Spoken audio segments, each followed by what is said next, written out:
Welcome back students. हम लोग जो नए तरह के क्वेश्चन ऐड हुए 2020-21 के लिए उनकी प्रैक्टिस कर रहे थे। तो ये जो केंद्रीय विद्यालय का स्पेशली प्रिपेयर्ड मटेरियल है उसमें हम बात करते हैं dual nature of radiation and matter पर बेस्ड असर्शन रीजन क्वेश्चंस की। So A R questions from dual nature of matter and radiation. So पहला सवाल है, असर्शन है photon has no rest mass, correct है, yet it carries definite momentum। ये भी सही है, मोमेंटम उसमें होता है पर उसका रेस्ट मास जीरो है। Reason, momentum of photon is due to its energy and hence its equivalent mass. हाँ, काइनेटिक मास जो है उसका वो जीरो नहीं होता है। So okay, I think is correct. Second है, mass of moving photon varies inversely as the wavelength. को चेक कर सकते हैं कि मूविंग फोटोन का मास इनवर्सली वेरी करता है क्या। तो अगर मैं इसके लिए फॉर्मूला लिखना चाहूं तो मैं कैसे लिखूंगा, लेट्स सी।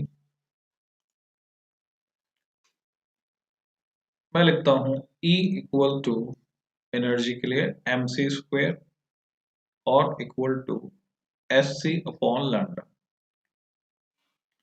तो यहां से अगर हम फोटोन के मास की बात करें तो m हो गया, एक c cancel, m equal to h upon lambda c।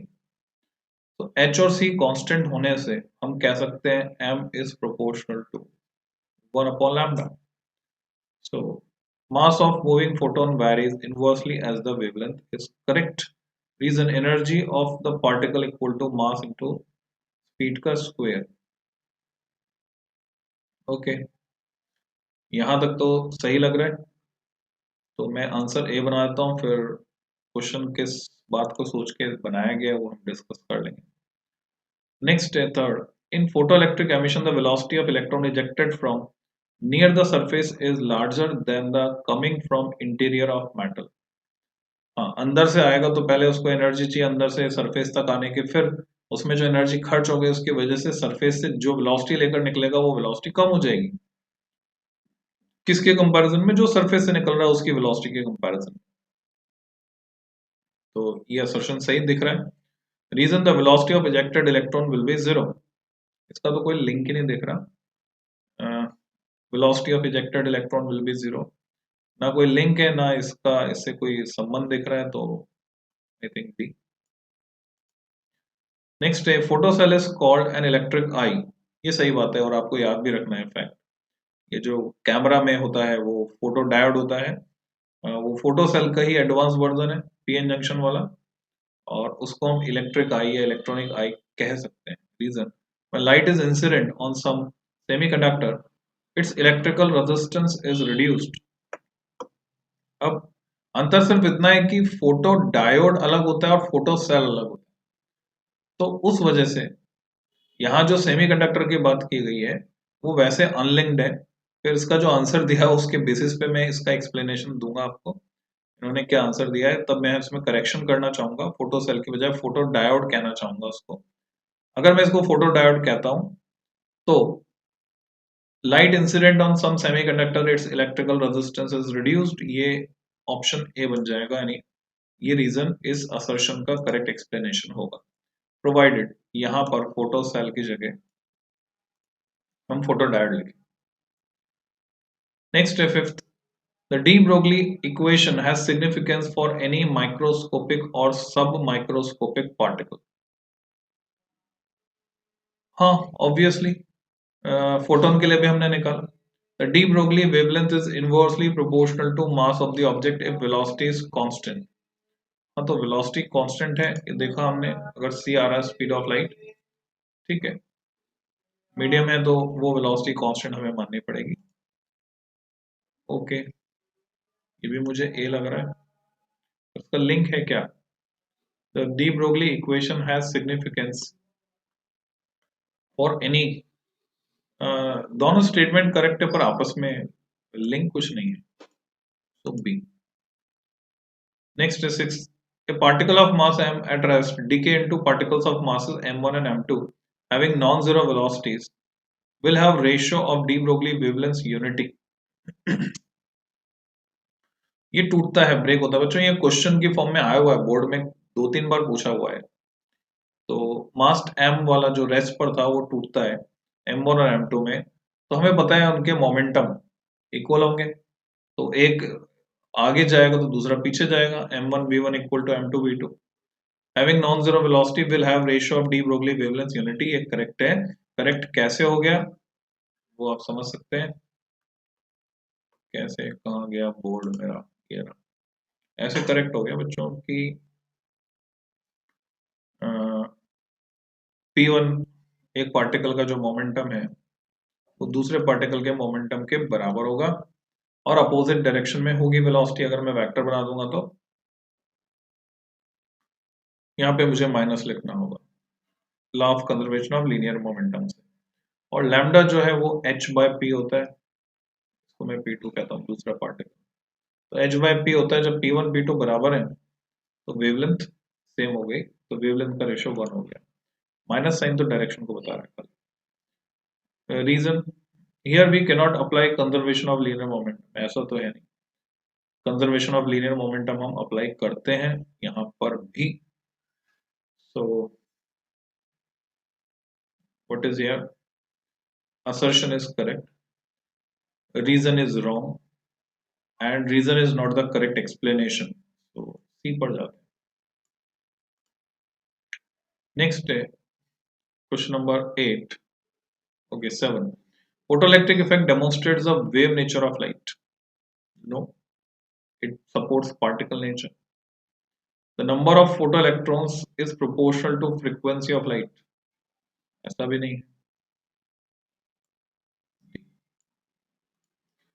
when a certain wavelength of light falls on a metal surface it ejects electron, ठीक है, light has wave nature,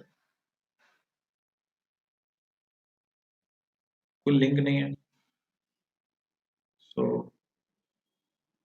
C, light में तो ड्यूअल नेचर है।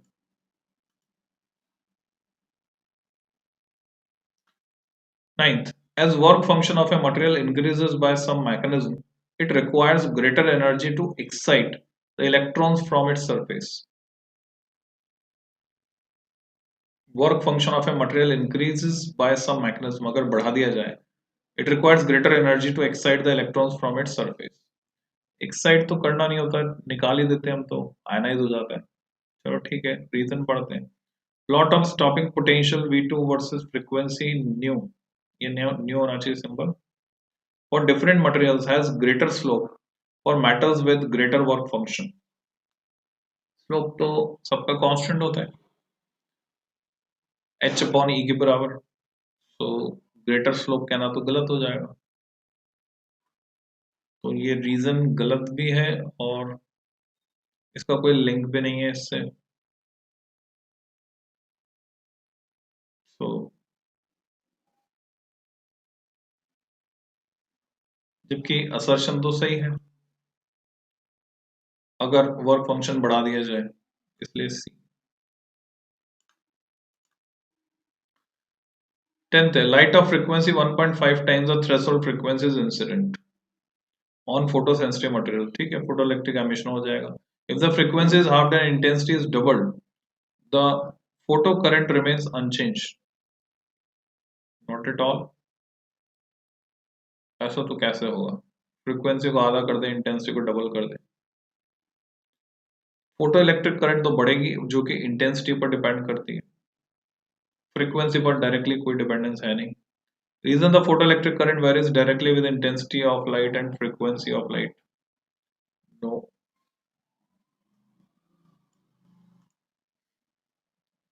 11th, the de Broglie wavelength of a neutron when its kinetic energy is k is lambda, मान लेते हैं its wavelength is 2 lambda when its kinetic energy is 4k, यानी kinetic energy और wavelength में relation निकालना है D Broglie wavelength को लेकर। तो अगर मैं यहाँ पर कुछ समझने की कोशिश करूं D Broglie wavelength lambda h by P ये हम जानते हैं। p की जगह मैं क्या लिख सकता हूँ काइनेटिक एनर्जी की टर्म्स में 2m के ई। अब यहां से पता चल रहा है lambda is proportional to 1 upon under root of K E अगर मास कांस्टेंट है तो।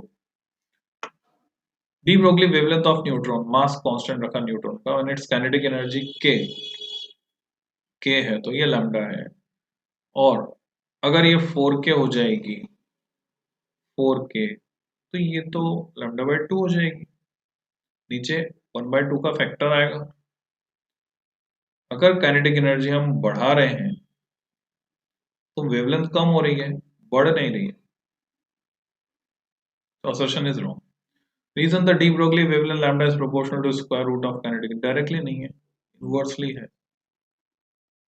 So reason is also wrong. It is not correct explanation as well. 12th question है de Broglie wavelength of a molecule varies inversely as the square root of temperature. तो किसी molecule की de Broglie wavelength as square root of temperature change होती है। Okay ये relation हम ढूंढ सकते हैं। Reason the root mean square velocity of the molecule depends on the temperature. ठीक है, वेलोसिटी का रिलेशन, तो क्या रिलेशन होता है टेम्परेचर के साथ?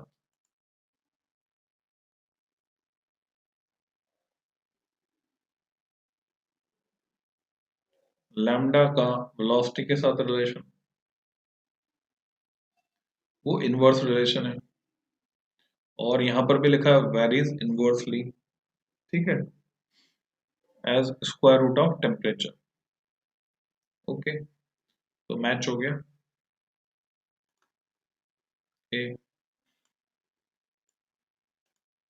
आंसर्स में 13 के आंसर दिए हुए, क्वेश्चन हमारे पास 12 ही हैं। मैच करा लेते हैं। A D, A D, A D के बाद क्या है? D C B D, D C B D, इसका बी बता रहा। When certain wavelength of light falls on metal surface, it ejects electron. अच्छा, assertion तो सही है। Light has wave nature. ये बोल रहे हैं light has wave nature, dual nature नहीं। मतलब सी कब आता है? 8th की बात कर रहे हैं। सी के लिए जो गाइडलाइन है assertion is true and reason is false, तब सी है बता रहे हैं। तो ये जो गाइडलाइन है वो देखनी पड़ेगी हमको क्योंकि ये चेंज हो जा रही है गाइडलाइन अलग अलग चैप्टर में। तो assertion is true, reason is false is okay, तो ये भी हो गया। फिर यहाँ मैं करेक्शन कर देता हूँ, जो गाइडलाइन है उसके हिसाब से यहाँ पर ये एक्सप्लेनेशन चेंज हो गया।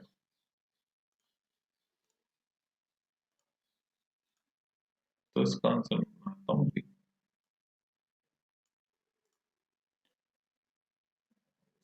8 तक आ गए, फिर अब 7th का देखना है ना। 7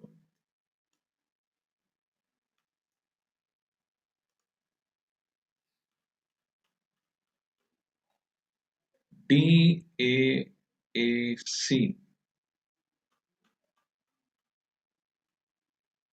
डी यहाँ पर ए बोल रहे हैं, फिर ए बोल रहे हैं, फिर यहाँ सी बोल रहे हैं। Let's check all of this. बहुत गुड डाला हुआ है तो कैसे? डी के बाद ए बोला, डी इज ओके, 6 का ए बोला है, जबकि मेरा मैंने जो लगाया सी लगाया।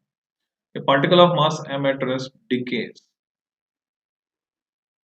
having non-zero velocities will have ratio। हाँ सही है, ये तो सही था। Here we cannot apply conservation of linear momentum। क्यों नहीं अप्लाई कर सकते? कंजर्वेशन ऑफ लीनियर मोमेंटम तो हम अप्लाई कर रहे हैं यहाँ पर, तभी तो इसको ए को सही बोलेंगे। लीनियर मोमेंटम कंजर्व कर रहे हैं तभी ए को सही बोलेंगे, तो यहाँ तो करेक्शन होगा इसके answer. Correct answer is C. अब 1 to 5 देखना हमको, तो ऊपर से चलते हैं। 1 to 5 के लिए इसमें तो करेक्शन हो जाएगा। 6 का आंसर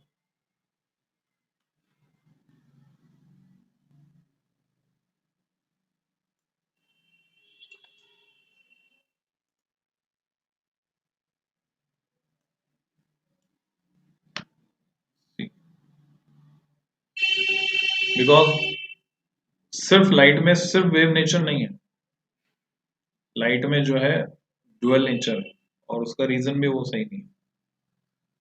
कंजर्वेशन ऑफ मोमेंटम तो हम लगा रहे हैं, ए सी सी, ए ए सी सी।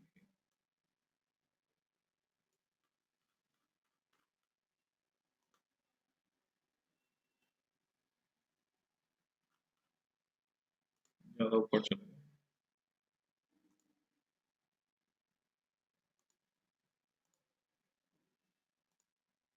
वे ऑप्टिक्स में चले ए सी सी ए। तो पहला दूसरा सही है, मैच हो गया आंसर। तीसरे का सी कह रहे हैं, क्योंकि सी और डी के लिए जो गाइडलाइन है, both assertion and reason are false. Assertion क्या है? In photoelectric emission the velocity of electron ejected from near the surface is larger than coming from interior of metal। क्योंकि असर्शन सही है तो इसलिए सी बनाऊंगा मैं इस आंसर को। इसमें फिर वही मिस गाइड ये हुआ कि दोनों गलत, डी नहीं होएगा इसका, असर्शन तो सही है। तो let me correct my answer. जो आंसर उन्होंने दिया है वो सही है।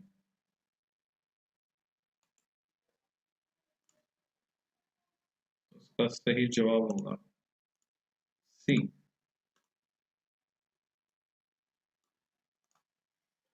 और अब बात करते हैं फोर्थ की। ये बोल रहे हैं इसका आंसर भी सी। सी का मतलब assertion is true and reason is false। Photocell is called an electric eye, okay, when light is incident on some semiconductor, its electric resistance is reduced। तो सेमीकंडक्टर का फोटोसेल से कोई रिलेशन नहीं। अगर यहाँ फोटोसेल ही मैं रखूंगा तब आंसर सी बनेगा, पर अगर मैं इसको फोटो डायोड कर देता हूं तब ये सही हो जाता है। ठीक है, तो आप समझ गए होंगे फोटो डायोड और फोटोसेल, और वर्जन का डिफरेंस हो गया है, क्योंकि फोटो डायोड सेमीकंडक्टर से बनता है, फोटो सेल नहीं बनता। फोटो सेल ब्लू बॉक्स में दिया हुआ है एनसीईआरटी में, उसके बारे में पूरी जानकारी आप पढ़ सकते हैं। तो मैं इसको फोटो सेल ही अगर मानता हूँ तो इसका आंसर फिर ए नहीं होगा, जैसे मैंने डिस्कस किया था आपसे। फिर इसका आंसर बन जाएगा सी। अगर मैं करेक्शन करता हूँ, फोटो सेल नहीं मानता, उसको फोटो डायोड मानता हूँ, तो आंसर बनेगा सही कर देता हूँ, सी फोटो सेल मानते हैं। अब बचा पांचवा। पांचवे को दोबारा से चेक करते हैं। The de Broglie equation has significance for any microscopic or submicroscopic particle। Fifth के लिए यहां जो आंसर दिया हुआ है वो दिया हुआ है ए, यानी सब कुछ सही है इसमें। The de Broglie wavelength is inversely proportional to mass of the object if velocity is constant। हाँ, सब कुछ सही है। ओके, तो बी मैंने क्यों बनाया था, बी मैंने क्यों बनाया था, ए है इसका आंसर। बी का मतलब होता है both assertion reason are true but reason is not correct explanation। So de Broglie equation has significance for any microscopic or submicroscopic particle। Link मुझे तो नहीं दिख रहा दोनों में।